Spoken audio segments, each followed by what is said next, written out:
Hello everyone, Surabhi story લેન્ડમાં આપ સૌનું સ્વાગત છે. આજની આપણી વાર્તા છે પ્રેમ, મહાન પ્રેમ.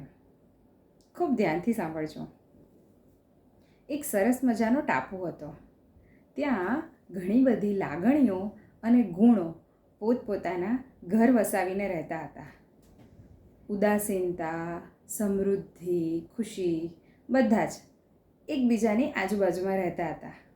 પણ આ બધાથી છેવાડે પ્રેમનું ઘર હતું. સૌથી દૂરે રહેતો હતો. એક સાંજે એક પરીએ આવીને કહ્યું કે કાલ સુધીમાં તમારો આ ટાપુ ડૂબી જવાનો છે, તો તમે બધા અહીંયાથી જલ્દીથી નીકળી જજો. બધા જ ગુણોએ પોતપોતાની હોડી તૈયાર કરી, પોતાનો સામાન તૈયાર કર્યો અને બધા જ ધીરે ધીરે ટાપુ ખાલી કરવા લાગ્યા. ફક્ત પ્રેમ જ એવો હતો કે જેને જવાની કોઈ જ ઉતાવળ નહોતી. એ એક એક ક્ષણ એ ટાપુ સાથે વિતાવવા માગતો હતો, જાણે એને સાચે જ પ્રેમથી નવડાવી દેવા માગતો હતો. હવે ધીરે ધીરે પાણી વધવા લાગ્યું. પ્રેમને થયું કે હવે હું કેવી રીતે અહીંયાથી બચીશ? તો એણે મદદ માટે બૂમ પાડી. એને જ્યારે બૂમ પાડી ત્યારે સમૃદ્ધિની હોડી ત્યાંથી જઈ રહી હતી. એણે કહ્યું, બેન સમૃદ્ધિ, મને તું અહીંયાથી લઈ જઈશ, નહીં તો હું ડૂબી જઈશ.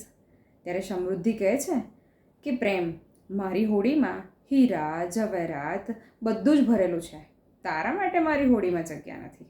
અને એ સડસડાટ નીકળી જાય છે. પ્રેમ ફરી રાહ જોવે છે. એટલામાં જ ત્યાંથી સુંદરતાની હોડી નીકળે છે. સુંદરતાને પૂછે છે લઈ જવા માટે. ત્યારે સુંદરતા કહે છે કે તને ખબર છે, મને તો બધું ચોખ્ખું અને સુંદર જ ગમે, અને તું જો કેટલો ગંદો અને ભીનો થઈ ગયો છે. હું તને મારી હોડીમાં નહીં લઈ જાઉં, મારે મારી સુંદર હોડીને ખરાબ નથી કરવી. અને સુંદરતા ત્યાંથી નીકળી ગઈ. પછી ત્યાંથી ઉદાસીનતાની હોડી નીકળે છે. પ્રેમ ઉદાસીનતાને પૂછે છે. ઉદાસીનતા કહે છે કે હું આમ પણ ખૂબ ઉદાસ છું, મારે એકલા રહેવું છે, તો હું તને નહીં લઈ જાઉં. અને તે ત્યાંથી નીકળી જાય છે. એક પછી એક બધી જ હોડી નીકળવા લાગી. ઘણાએ તો એનો અવાજ પણ ન સાંભળ્યો. હવે પ્રેમને ચિંતા થવા લાગી કે હું બચી શકીશ કે નહીં. હવે ગળા સુધી પાણી આવવા લાગ્યું હતું. હવે એને ખરેખર ડર લાગવા લાગ્યો. એટલામાં જ પાછળથી એક હોડી આવે છે અને એમાં વૃદ્ધ બેઠેલા હોય છે. એ પ્રેમને બૂમ પાડે છે, પ્રેમ આવી જા મારી હોડીમાં ફટાફટ. અને પ્રેમને હાથ પકડીને ખેંચી લે છે અંદર. પ્રેમ તો ડરેલો હતો અને બચી જવાની એની અંદર ખુશી પણ હતી. હદભ્રદ થઈ અને ચૂપચાપ એ હોડીમાં બેસી રહ્યો. જ્યારે કિનારે પહોંચ્યા તો એ ચૂપચાપ ઉતરી પણ ગયો.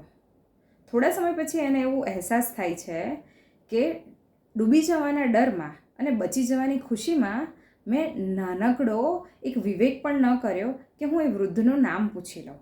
એને પોતાના ઉપર ખૂબ અફસોસ થવા લાગ્યો. એ દોડતો ત્યાંથી જ્ઞાનના ઘરે પહોંચે છે. જ્ઞાનને બધી જ હકીકત કહે છે, આખી વાત કહે છે. અને એને પૂછે છે કે વૃદ્ધ કોણ હશે જેને મને બચાવ્યો? જ્ઞાન તેની આંખો બંધ કરે છે અને ધીરેથી આંખ ખોલી અને પછી કહે છે કે તે સમય હતો. એ પ્રેમ પૂછે છે કે કોઈને જ મને બચાવવામાં રસ નહોતો, કોઈ મારી પાસે આવવા નહોતું માગતું, તો સમયે મને કેમ બચાવ્યો?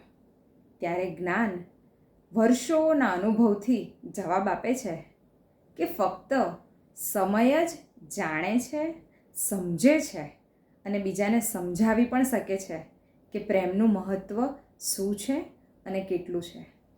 તમે પણ તમારા જીવનમાં કોઈ પ્રેમાળ વ્યક્તિ હોય, પ્રેમાળ પળ હોય તો એનું મહત્ત્વ સમજજો.